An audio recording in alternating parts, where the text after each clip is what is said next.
19 साल के युवा को होगा। लेकिन वो वाला दौर चला गया ना, एंटीना घुमाओ, नहीं अभी नहीं आया, अभी नहीं आया, अभी नहीं आया, वो आपने देखा होगा। क्रिकेट से शुरू किया, लेकिन ओलंपिक्स में भी हम लोगों को धाक जमानी है। आप खेल मंत्री हैं, मलखंब और ये सब यहाँ पर बड़े पैमाने पे खेला जाता है। जब शिवराज सिंह चौहान मुख्यमंत्री थे तब उनकी भी पहल थी, और अब मोहन यादव है वो भी ये कहते हैं, और खुद प्रधानमंत्री भी खेलो इंडिया को बड़ा प्रमोट करते हैं। बतौर खेल मंत्री कैसे मलखंब और ऐसे छोटे छोटे खेल को आपको प्रमोट करना है? मैं इस मंच पर इस बात को बहुत ही दृढ़ता के साथ और जिम्मेदारी के साथ कहना चाहता हूं कि इस देश में एक ऐसा प्रधानमंत्री आया है जिसने खेलों के उन्नयन के लिए और खिलाड़ियों की व्यवस्था के लिए बहुत काम किया है। पहली बार कोई प्रधानमंत्री है कि इंडिया टीम यदि वर्ल्ड कप नहीं जीत पाती है तो हर प्रोटोकॉल को तोड़कर ड्रेसिंग रूम में जाकर खिलाड़ियों की हौसला अफजाई करता है। पहला प्रधानमंत्री है नरेंद्र मोदी जो रात में 2 बजे भी किसी और देश में जहां दिन हो रहा है यदि हमारा खिलाड़ी जीतता है तो उसको बधाई देता है। तो ये उनकी सरकार में यदि गांव का विकास हुआ, शहर का विकास हुआ, स्मार्ट सिटी बनी, गांव को मुख्य धारा से जोड़ा गया, गरीब का, महिला का, युवा का यदि आगे बढ़ाने का काम हुआ तो खेलों को भी आगे बढ़ाने का बहुत काम हुआ। और इसी तरह हमारी भारतीय जनता पार्टी की सरकार मध्य प्रदेश में भी बहुत तेजी से काम कर रही है। आपने ओलंपिक की बात की, हमें बहुत प्रसन्नता है कि हम ओलंपिक में पार्टिसिपेट, मतलब हमारा भी रिप्रेजेंटेशन होने वाला है। हम केवल ओलंपिक में हिस्सा ही नहीं लेंगे, हम ये कोशिश करेंगे कि ओलंपिक का मेडल भी हम लेके आए। सारंग साहब का एक मैं वाकया बताती हूँ, आपको बहुत कम लोगों को पता होगा। मैंने इनका एक इंटरव्यू देखा और उसमें इन्होंने ही बताया है, हिंदी को लेकर इन्होंने क्रांति आज से कई सालों पहले भी की थी, अब आपको याद आ रहा होगा थोड़ा थोड़ा। और जब ये चिकित्सा शिक्षा मंत्री थे तब भी की थी। चिकित्सा शिक्षा मंत्री रहते हुए पहला प्रदेश है मध्य प्रदेश जहां हिंदी में पेपर होता है। तालियां बजाइए इसके लिए कि हिंदी को स्वीकारा है किसी प्रदेश ने। आप इसके लिए तारीफ काबिल है। लेकिन आप भी बता दीजिए वो वाकया कि कैसे कोषाध्यक्ष थे, 9th क्लास में थे, और तब भी हिंदी के लिए परचम ऐसा बुलंद कर दिया कि मुख्यमंत्री आवास में आपको बंद कर दिया गया। मैं विद्यार्थी परिषद का नगर का कोषाध्यक्ष था और उस समय अर्जुन सिंह साहब मध्य प्रदेश के मुख्यमंत्री थे। और उन्होंने बाय चांस, देखिए कितना कोइंसिडेंस है, मुझे बिल्कुल याद नहीं था। आप शायद मुझसे बताती नहीं तो मुझे याद भी नहीं आता। उस समय पीएमटी में अर्जुन सिंह साहब की सरकार ने इंग्लिश को कंपलसरी कर दिया था और उसका हमने विरोध किया। हम बड़े छोटे थे, 9th में पढ़ते थे।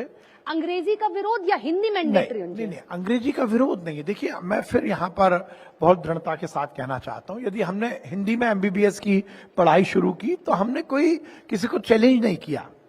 हमारा ये मानना है कि इंग्लिश लैंग्वेज के रूप में मैं भी जानता हूं, मैं भी बोलता हूं हिंदी, पर हिंदी को अलग करके अंग्रेजी को प्रमोट करना ये ठीक नहीं है। हमारे देश के यशस्वी प्रधानमंत्री जी का आह्वान था कि टेक्निकल एजुकेशन और मेडिकल एजुकेशन हिंदी में क्यों नहीं हो सकती। उसका बीड़ा हमने उठाया। जब मैं चिकित्सा शिक्षा मंत्री था तो हमने ये प्रयास किया कि हम हिंदी में MBBS की पढ़ाई शुरू करें, और उसमें हमने बहुत ही साइंटिफिक तरीके से, हमने बहुत ही व्यवहारिक पक्ष को साथ में रखते हुए काम किया। हमने कोई अलग बैच हिंदी का नहीं बनाया। जो बैच था उसी में जो हिंदी मीडियम के बच्चे थे उनको हिंदी में वही किताबें जो इंग्लिश में पॉपुलर ऑथर की थी वो हिंदी में हमने उसको ट्रांसलिटरेट की, ट्रांसलेशन नहीं किया, क्योंकि हमने टेक्निकल शब्दों को नहीं बदला। हमने स्पाइन को मेरुदंड नहीं लिखा, जो है वो लिख दिया। हमने स्पाइन को देवनागरी में लिखा, क्योंकि हम इस बहस में नहीं जाना चाहते कि हम हिंदी और इंग्लिश में झगड़ा करें। हम बेसिकली ये चाहते हैं कि जो हिंदी मीडियम के बच्चे हैं उनको भी लर्निंग और अंडरस्टैंडिंग में हम एक पैरेलल प्लेटफॉर्म दे पाए। और इसीलिए हमने जो बैच थे उसी बैच में हिंदी की भी किताबें उपलब्ध हैं। जो हिंदी में पढ़ना चाहे वो हिंदी में पढ़ता है। जो हमारे टीचर्स हैं, फैकल्टी, उनको हमने निर्देश दिया कि वो हिंदी में भी पढ़ाएं। यूनिवर्सिटी में हमने निर्णय कराया कि जो हिंदी में लिखेगा उसकी हिंदी में जांच होगी। सारंग साहब वो वाकया बताइए, वो वाकया सुनने के लिए सब बैठे हैं, मतलब बहुत कम लोगों ने वो वाकया सुना होगा कि इतने बड़े व्यक्ति का बेटा भी इतना वो कर रहा है और वो इतना झेल के आया है। आप मेरे दुश्मनों से मिल गए, शायद मेरी पिटाई की बात बहुत आप यहाँ करना चाह रहे हैं। नहीं, वो मैं इस तरीके से प्रदर्शित नहीं कर रही हूँ। मैं इस तरीके से प्रदर्शित कर रही हूँ कि आप कितने बड़े घराने से आइए, आपको अपनी मंजिल तक पहुंचने के लिए आपको मेहनत करनी पड़ेगी। देखिए, वो उस समय का वाकया यही था कि हम फिर अर्जुन सिंह साहब के बंगले पर गए उनको घेराव करने के लिए। पीएमटी की परीक्षा में इंग्लिश कंपलसरी करी थी उसके कारण। और जब हम अंदर गए तो हम, क्योंकि छोटे छोटे थे, पहले तो हमें बोला गया कि मुख्यमंत्री से मिलवाएंगे। और अंदर जब हम गए तो उन्होंने कहा ज्ञापन दे दो, बच्चे जरूरत नहीं, मुख्यमंत्री नहीं मिलेंगे। अब हमें ज्यादा उत्साह था तो हम वहीं पे उनके कार्यालय में ही जाके धरने पे बैठ गए। तो मुझे याद है उस समय मंगल सिंह करके एक CSP थे। उन्होंने बोला बेटा देखो ऐसा मत करो, हाँ। हमने कहा नहीं बड़े हमारे तो उनने फिर जो हमारी पिटाई लगाई हम 5 लोगों आवास के की अंदर? मुख्यमंत्री निवास में, वो लॉन मुझे आज तक उसकी पूरी जितना कितनी लंबाई है कितनी चौड़ाई है याद है। और इसी तरह वो आंदोलन हमने बहुत आगे बढ़ाया। उस समय Mahesh Joshi ji medical education minister थे। हमने उस आंदोलन को इस पीक पर हम लेके गए कि हमने उनके ड्राइंग रूम में जाकर उनका पुतला जलाया था। तो उस समय जोश था और करते थे। पर मुख्य मुद्दा यही है कि जो आपने बोला तो मैं ये बोलूंगा, निश्चित रूप से मेरे पिताजी कैलाश सारंग साहब बहुत बड़े नेता थे, मैं तो बहुत छोटा हूं। वो मेरे केवल पिता नहीं थे, मेरे गाइड, मेरे फिलोसोफर, मेरे मार्गदर्शक, मेरे दोस्त, मुझे राजनीति की रपटीली राहों में हाथ पकड़कर चलाने वाले। उन्होंने मुझसे केवल एक ही बात कही कि आप यदि राजनीति में आए हो तो ये बाय डिफॉल्ट नहीं आए हो, बाय चॉइस आए हो, और यदि जन सेवा की बात है तो फिर जन सेवा करना पड़ेगा और जमीन से आना पड़ेगा, आपको इस टैग को हटाना पड़ेगा कि आप बड़े नेता के बेटे हो। इसीलिए मैं युवा मोर्चे में, मैंने वार्ड में काम किया, विद्यार्थी परिषद में काम किया, मैं युवा मोर्चा जो हमारी यूथ विंग है उसका जिले का अध्यक्ष रहा। मेरे उस समय जब मेरे ड्राइंग रूम में चुनाव समिति की बैठक होती थी और 320 सीटें डिसाइड होती थी, उस समय भी मैंने पार्षद का चुनाव लड़ा। मैं युवा मोर्चे में काम किया, प्रदेश में काम किया, देश में काम किया। ये इसके पीछे का भाव यही है। देखिए बहुत सारी बातें आती हैं इस देश में कि परिवारवाद, परिवार आगे चल रहा है। मोदी जी ने इस बात को स्पष्ट भी किया है कि परिवारवाद का मतलब यह है कि आप किसी बड़े नेता के बेटे हो और आप सीधे स्काई लैब की तरह आ जाओ। तो हम बड़े नेता के बेटे थे पर हमने जमीन से काम करना शुरू ये किया। आप बड़े नेता के बेटे थे, इसीलिए मैं आपसे आज इस मंच से पूछ रही हूँ, क्या क्रीमी लेयर नहीं मिलती है जब आप जैसा व्यक्ति इतने बड़े व्यक्ति के घर से आता है और वो कहीं जाएगा कि मुझे पॉलिटिक्स में यहां जाना है, तो कोई तो आपको क्रीमी लेयर नजर से देखता होगा ना कि अच्छा ये कैलाश सारंग जी का बेटा है, इनको कुछ दिया जा सकता है। क्या ऐसा यहां होता है? देखिए मैं इस कांग्रेस मंच के से लिए ये आप लोग कहना कहते हैं। चाहता हूं कि मैं ही नहीं, हर एक व्यक्ति बहुत सौभाग्यशाली है कि वो अपने पिता का बेटा है ना। ये सौभाग्य तो मिला ही है, इसको हम कैसे दूर कर सकते हैं। पर ये बात सही है कि आप मिट्टी के माधो कभी आगे नहीं बढ़ते, आपको खुद लगना पड़ता है, खुद बढ़ना पड़ता है, खुद जुटना पड़ता है। और यही मेरे परिवार ने मुझे सिखाया, मेरे पेरेंट्स ने, मेरे माता ने, मेरे पिता ने। और मुझे लगता है भोपाल मध्य प्रदेश में यदि देखेंगे तो मैंने जमीन से काम किया। बिल्कुल। मैं ये बिल्कुल कतई इस मंच से अपने पिता, अपने परिवार के प्रति इतना गलत बात नहीं कर। जो उनका पुण्याई है वो तो मुझे मिली है और मुझे ही नहीं मिली, दुनिया के हर व्यक्ति को मिली है। जो अपने पिता की पुण्याई को स्वीकार नहीं करे उससे ज्यादा बेईमान कोई नहीं हो सकता। बिल्कुल। तो मैं ये कतई नहीं कहूंगा कि मेरे पिता की पुण्याई नहीं मिली है ना। ये मेरा सौभाग्य कि मैं कैलाश सारंग जी और प्रसून सारंग जी के यहाँ पैदा हुआ, पर ये उनके संस्कार हैं कि मैंने जमीन से काम करना शुरू किया।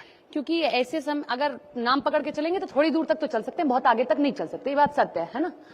अब आप चलते थोड़ा पॉलिटिक्स की ओर, थोड़ा दिल्ली से शुरू करते हैं। दिल्ली में संसद का सत्र चल रहा है और अयोध्या न केवल उत्तर प्रदेश का मुद्दा था बल्कि मध्य प्रदेश में भी हमने देखा जिस दिन राम मंदिर बना उस दिन यहां बड़े पैमाने पर कार्यक्रम किए गए और आप बड़े उत्साहित भी थे, खुश भी थे।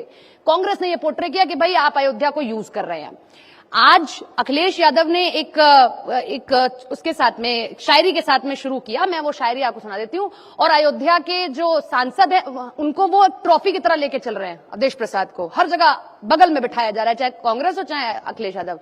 वो कहते हैं हुजूर आला आज तक खामोश बैठे इस गम में, महफिल लूट ले गया कोई जबकि सजाई हमने। ये अखिलेश यादव कह रहे हैं कि भाई अयोध्या सजाई आपने, लेकिन देखिए जनता ने हमको दे दिया, तो अयोध्या का फायदा मिला नहीं सर उतना। देखिए दिक्कत यही आ रही है कि वो अयोध्या के मंदिर को महफिल कह रहे हैं, यही तो सोच की दिक्कत है। दिक्कत तो यही आ रही है ना कि वो अयोध्या के राम मंदिर को कह रहे हैं कि महफिल है। और देखिए आप इस बात से ये भी स्पष्ट हो गया कि हमने राम को मुद्दा राजनीति में नहीं घसीटा। राम हमारे आराध्य हैं, राम हमारे आराध्य हैं, राम हमारा मान है, राम हमारा सम्मान है, राम हमारा पहचान है और राम ही हिंदुस्तान है। राम के बगैर ये देश नहीं चल सकता। पर अयोध्या में राम मंदिर बना। अब मुलायम सिंह जी, देखिए मैं कहना नहीं चाहता हूं परंतु जिस व्यक्ति के पिताजी ने कार सेवकों पर गोली दागी हो वो अयोध्या की बात करें, शर्म आती है। वो बातें कर रहे हैं और फिर इस तरह का यदि बात कर रहे हैं तो मुझे नहीं लगता लोकतंत्र में इस तरह की बातों का कोई अहमियत है। आप जीते हो तो इतराओ मत, आप जीते हो तो उसको पचाना सीखो।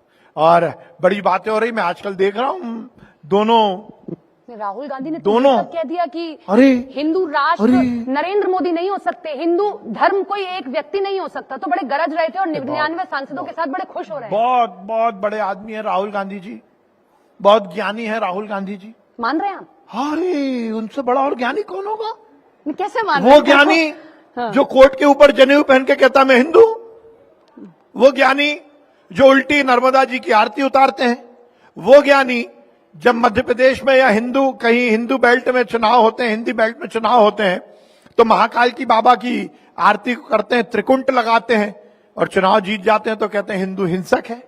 और उनको आप परम ज्ञानी नहीं कहोगे तो क्या कहोगे? वो कहते हैं कि मैं त्रिकूट लगा लूं तो ढोंगी हो जाता ना, हूँ, हम बीजेपी कर ले तो हम वो बिल्कुल ढोंगी नहीं कह रहे वो ढोंगी नहीं है, वो महाढोंगी हैं जो हिंदुओं को हिंसक कह रहे हैं। वो भूल गए सनातन धर्म को, उनको नहीं मालूम एबीसीडी। वो हिंदू धर्म जो कहता है धर्म की जय हो, अधर्म का नाश हो, प्राणियों में सद्भावना हो और विश्व का कल्याण हो। हम अपने कल्याण की बात नहीं करते, अपने परिवार के कल्याण की बात नहीं करते, हम सहिष्णुता के साथ पूरे विश्व को विश्व बंधु के रूप में देखते हैं, हम शांति का पाठ पढ़ाते हैं। वो हिंदू दर्शन जिसने पूरी दुनिया में शांति का पाठ पढ़ाया, उसको आप अपने वोट बैंक के कारण, क्योंकि वायनाड में तुम्हारी बहन लड़ने वाली है इसलिए किया जा रहा है।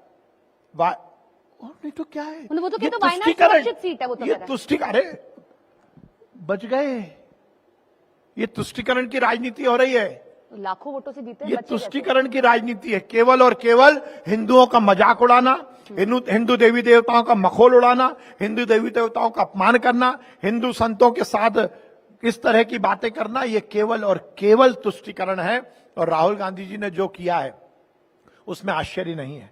ये तो पता लग ही गया कि एक विदेशी महिला का बेटा कभी देशी नहीं हो सकता, वो विदेशी ही रहेगा, ये पक्की बात है। और ये सुनिश्चित हो गया कि राहुल गांधी जी के घर में आज भी हिंदू धर्म का कोई स्थान नहीं है। देखिए, मैंने पहले भी इस बात का जिक्र किया था, मैं उन सौभाग्यशाली लोगों में हूं जिनको लाखों बहनें हर साल राखी बांधती हैं। और जब मेरे राखी का कार्यक्रम हो रहा था तो कांग्रेसियों ने एक बार बहुत हंगामा किया, तो मैंने उनसे यही कहा था कि भाई तुम हंगामा कर लो क्योंकि तुम राखी के पावन पर्व को मानते नहीं हो। और मैंने उनको चैलेंज किया था और राहुल गांधी को ट्वीट में टैग भी किया था कि राहुल भैया, तुम 10 फोटो अपनी दीदी के साथ, अपनी बहन के साथ दिखाते हो, एक मुझे फोटो बता दो कि प्रियंका गांधी तुम्हारे हाथों में तुम्हारी कलाई पर राखी बांध रही हो। एक फोटो दिखा दो जिसमें तुमने लक्ष्मी जी की दीपावली पर पूजा की हो। जब तक वो नहीं बताओगे पता नहीं लगेगा। ये राजनीतिक स्टंटबाजी से काम नहीं चलेगा। राहुल गांधी ने हिंदुओं को हिंसक कह के ये स्थापित कर दिया है कि राहुल गांधी, प्रियंका गांधी, सोनिया गांधी, नेहरू परिवार हिंदू विरोधी है।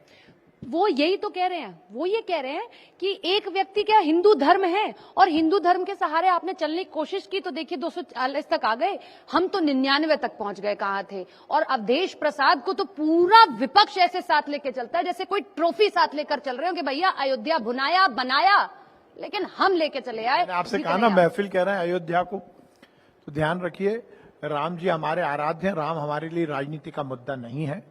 और जहां तक आप राहुल गांधी के उस वक्तव्य की बात कर रहे हैं, तो आज माननीय प्रधानमंत्री जी ने बहुत ही कम शब्दों में कह दिया है। इस इतने अच्छे कार्यक्रम में कहाँ आप जबरदस्ती बच्चों की बात कर रहे हो, आप मुखर होके मुझे आश्चर्य हो रहा है, मुझे आश्चर्य हो रहा है। इससे पता तो ये लगी गया कि आदमी की उम्र बढ़ जाए, ये जरूरी नहीं है कि वो मैच्योर हो जाए।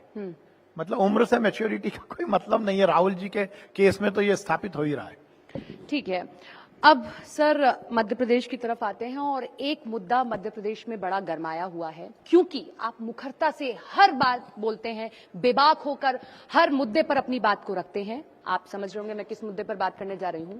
वो है नर्सिंग से जुड़ा हुआ ये मामला, जिस पर कांग्रेस लगातार टीका टिप्पणी कर रही है, आरोप लगा रही है।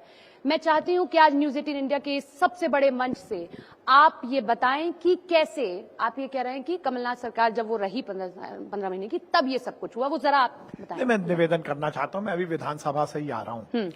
पिछले 1-1.5 महीने से विश्वास सारंग को कांग्रेसियों ने बता दिया माफिया। मुझे खुद लग रहा था, मैं बार बार अपने हाथ में ऐसा चिमटी खोल रहा था कि मैं विश्वास सारंग ही हूं। आज सुबह से करीब 5 घंटे की विधानसभा की बहस में विश्वास सारंग ये, विश्वास सारंग वो, विश्वास सारंग ने ये घोटाला कर दिया, ये घपला कर दिया।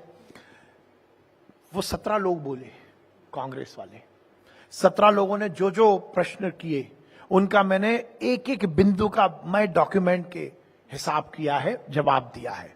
उन्होंने कहा कि हमने नर्सिंग कॉलेज खोले, वो गलत कह रहे हैं। हमने इतने रिफॉर्म मध्य प्रदेश में लागू किए कि नर्सिंग कॉलेज हमने जो आहर्ता के खिलाफ थे उनको बंद किया।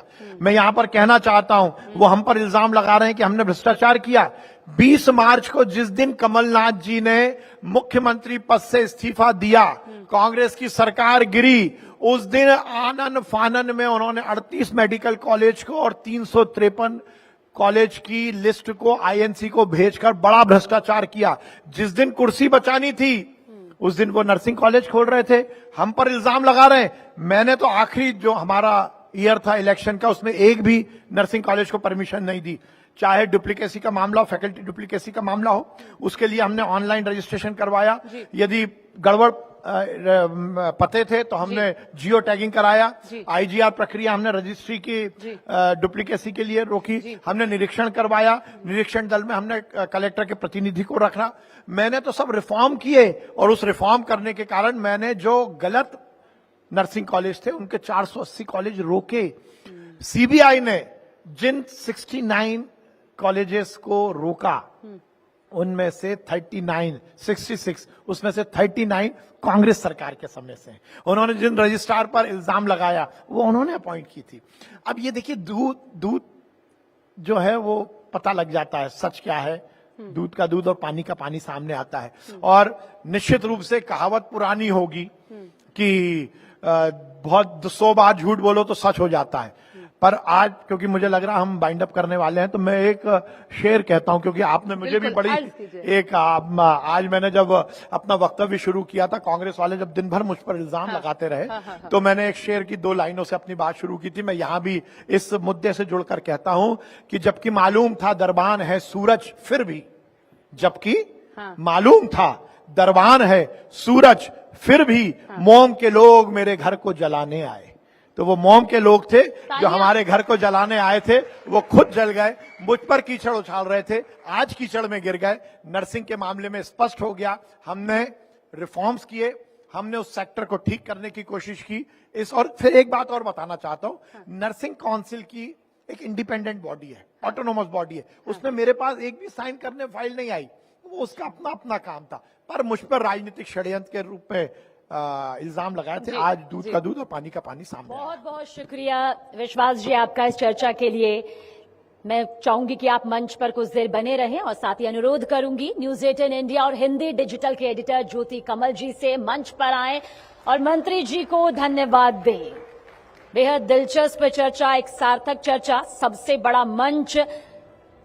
और अब अगले पड़ाव के लिए भी हम तैयार हैं। विश्वास जी को सम्मानित यहां पर किया जा रहा है धन्यवाद देकर। लेकिन इतना तय है कि अगला पड़ाव भी आपका इंतजार कर रहा है। सबसे बड़ा मंच है, सबसे सार्थक चर्चा, जिसका एक अगला पड़ाव भी अब आपके सामने होगा। अब तक आपने एक महत्वपूर्ण हिस्सेदारी बतौर दर्शक निभाई है। हम चाहेंगे कि आगे